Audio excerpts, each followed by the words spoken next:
Ito na yung in-order namin. So, super sarap talaga pag libre, char. So, thank you kay Mami Lulu. And later naman si Ate Beth yung manlilibre, diba? So, ayan, super sarap talaga pag may Mami at may Ate Beth. And syempre, ayan. So, kain-kain na kami.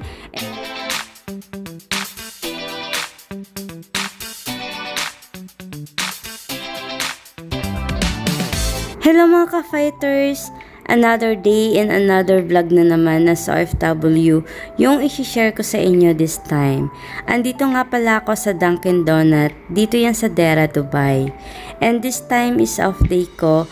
And syempre, ayan kasama ko si Mami Lulu at si Ate Beth.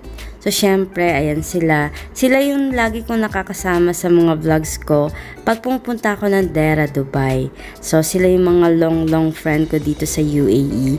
And syempre, ito na yung in-order namin. So super sarap talaga pag libre, char. So thank you kay Mami Lulu. And later naman si Ate Beth yung manlilibre, diba? So ayan, super sarap talaga pag may Mami at may Ate Beth. And syempre, ayan, so kain-kain na kami. And sayang nga mga ka-fighters, kung super tagal na ako nagbablog, ang dami kong na-share sa inyo. Ang dami kasi mga ganap namin noon, nung nag-work pa ako sa hotel. So mahilig kami mag-surprise, lalo na pag may birthday. Nung nag-work pa ako sa hotel, super saya namin. And lagi kami nagbabanding that time, nag-foodie vlog, naggagala, lalo na pag off day namin. And every year, marami sinaselebrate. So super saya talaga nung nag-work pa ako sa hotel. And ngayon nga syempre medyo malayo na ako sa kanila.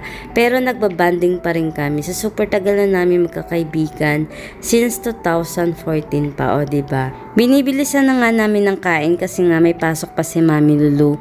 So night shift siya and si Ate Beth naman is off day today. And syempre ayan, naglalakad na kami pa uwing accommodation nila.